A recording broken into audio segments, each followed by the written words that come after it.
योगी जी का फोन आया आपको? उनकी तरफ से सदाशयता दिखाई गई इस विवाद के बाद? श्री राम श्री राम, यही सदाशयता होती तो क्या बात थी। उनकी पुलिस ने ब्राह्मणों को, बटुकों को, बुजुर्गों को, महिलाओं को बुरी तरह से मारा पीटा, जूते बरसाए, चोटी पकड़ करके, चोटी उखाड़ने के लिए उठा कर चोटी पकड़ करके पटका। दो शब्द क्या बटुकों से नहीं बात कर सकते थे? हमसे उनको अगर कोई खुन्नस थी, मान लेते हैं कि हमने कुछ वक्तव्य दिए थे जिसके कारण, नासमझी के कारण उन्होंने हमसे कोई खुन्नस पाल ली, लेकिन इसका मतलब ये थोड़ी था कि उन बटुकों ने उनके विरुद्ध कुछ किया है। क्या अपनी पुलिस को पूछ नहीं सकते थे कि ये क्या किया तुमने, क्यों किया? लेकिन कोई समाचार आया कि उन्होंने अपने पुलिस वालों से पूछा भी? कार्रवाई करना तो दूर, बटुकों को आकर के उनके घावों पे हाथ रख करके मरहम लगाना तो दूर, उन्होंने पूछा भी कि क्या हुआ है, क्यों किया आप लोगों ने ये सब? मरने की क्या जरूरत थी? एक जब पूछ भी नहीं रहे हैं तो उनसे हम क्या आशा करें?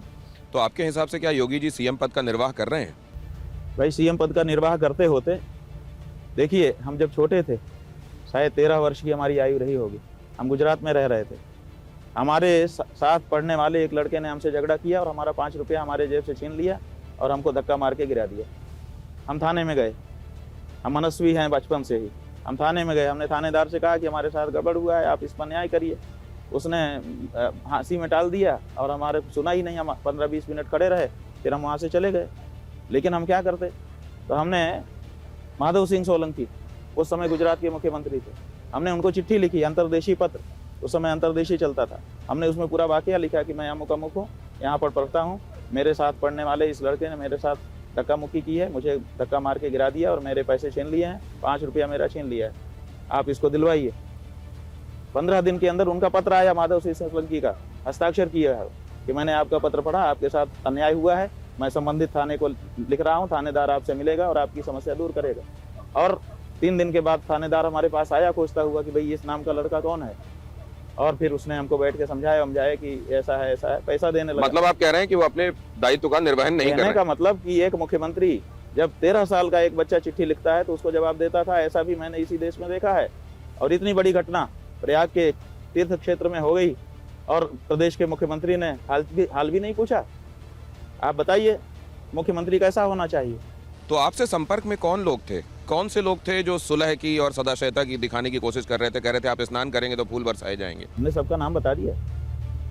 हमने जब जगह को छोड़ा, अगले साल तक के लिए चैप्टर को क्लोज कर किया, उसी समय प्रेस कॉन्फ्रेंस करके सबके नाम बता दिए, क्या क्या बात हुई सब बता दिए।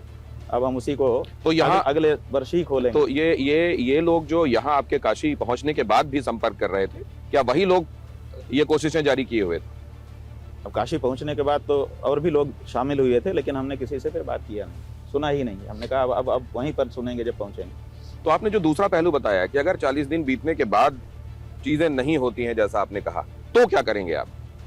बता तो दिया, तो क्या हमको कुछ करने को रहेगा? 40 दिन अगर बीत गए और गौ माता को राज्य माता नहीं घोषित किया गया उत्तर प्रदेश की सरकार के मुखिया के द्वारा, और गौ माता का जो गौमांस निर्यात हो रहा है उसको नहीं रोका गया, तो फिर हमको कुछ कहने को नहीं रहेगा। सारे देश की जनता को पता चल जाएगा, मैं उत्तर प्रदेश की जनता के, ये देखने में कुछ और हैं, असल में कुछ और हैं। हमको क्या कहने को रहेगा? हाँ, औपचारिकता जरूर हम करेंगे।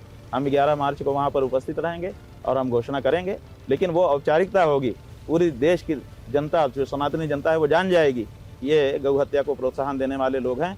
गौ हत्या से इनको कोई पीड़ा नहीं होती है, इसलिए इनको हिंदुओं में गिनना बिल्कुल असंभव है।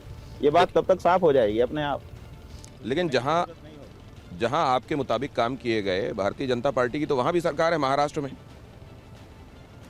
गौ माता के संदर्भ में आपकी बात को मानते हुए जहां चीजें की गई, वहां तो भारतीय जनता पार्टी की ही सरकार है, महाराष्ट्र में भी।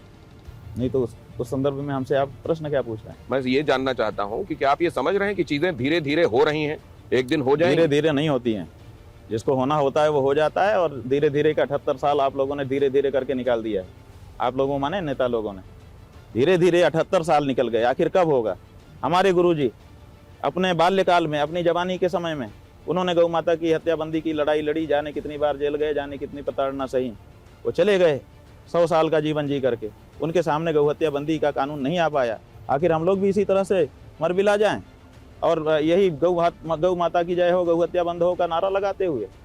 ये आखिर किसी दिन तो इसका निर्णय होना ही है, तो किसी दिन होना है तो अब हो जाए, इसमें क्या बात। शंकराचार्य जी, लेकिन एक और बात मैंने लोगों से सुनी, काशी में ही बात हो रही थी कि जिन शंकराचार्य जी के ऊपर 2015 में लाठीचार्ज हुआ, उनको मारा गया, उनके अनुयायियों को मारा गया, और योगी जी ने तो कहीं कहीं रक्त नहीं निकलने दिया, लेकिन उन्होंने तो घायल किया शंकराचार्य जी को। जिन लोगों ने उनसे फ़ोन पर बात कर ले रहे हैं शंकराचार्य जी, और कह दे रहे हैं कि उन्होंने नहीं किया था, अखिलेश ने नहीं किया था, उनके अधिकारियों ने किया था।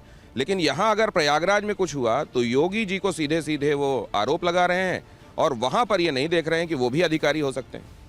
ऐसा है बंधु, यहाँ पे काशी के ही सारे लोग बैठे हैं और बहुत जागरूक लोग बैठे हुए हैं।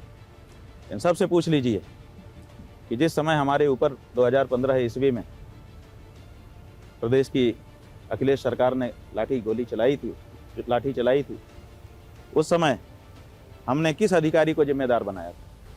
हमने कहा था, रिकॉर्ड पर है सब कुछ, कि अधिकारी तो आदेश के गुलाम होते हैं, असली दोषी अगर कोई है तो मुख्यमंत्री है, अखिलेश यादव है। हमने किसी अधिकारी पे तब भी ब्लेम नहीं लगाया था, हमने अभी भी किसी अधिकारी पर ब्लेम नहीं लगाया है। आप 2015 उठा के देख लीजिए और 2026 देख लीजिए, अगर हमारे रुख में कोई परिवर्तन हो, हमने अभी भी कहा है। और हम जिस समय घटना हो गई थी, उस घटना के बाद प्रतीक्षा कर रहे थे कि दूसरे दिन तीसरे दिन मुख्यमंत्री इसमें पहल करेंगे, और 11 दिन तक हमने प्रतीक्षा की। जब उनके अधिकारियों ने जो कुछ अपराध किया, उस अपराध के पक्ष में उनका मौन जारी रहा, और जब उन्होंने कुछ बोला तो कालनेमी जैसे शब्द का उच्चारण किया, तब हमको और मुखर होकर के बोलना पड़ा। अन्यथा हमने 2015 में सब साक्षी हैं, मैं अशोक जी के साक्षी हैं, कि हमने कहा था कि कोई अधिकारी तो आदेश का गुलाम होता है, अधिकारी का क्या है, असली दोषी मुख्यमंत्री है। उस समय भी कहा था, इस बार तो हमने उतना नहीं कहा। आप अगर तुलना करना चाहते हैं तो कहिए, उस समय तो हमने पहले दिन से कह दिया था कि अधिकारी कोई दोषी नहीं है, किसी के खिलाफ खबरदार जो कोई कार्यवाही की गई, असली दोषी मुख्यमंत्री है। और इस बार तो हमने मुख्यमंत्री को दोषी बनाने में कितना दिन लगा दिया। जब उन्होंने 11 दिन बीत जाने पर, 11 दिन फुटपाथ पे शंकराचार्य जी बैठे हुए हैं धर्म क्षेत्र में, और आप बोल नहीं रहे हो, तब उसके बाद तब हमने अपनी बात कही है, ऐसे नहीं कही है। इसलिए अगर उनके अधिकारियों ने कोई गलती की थी, कोई अपराध किया था, तो आगे बढ़ करके उनको अपने स्वयं के द्वारा या अपने किसी प्रतिनिधि के द्वारा उसको सुधारना चाहिए था।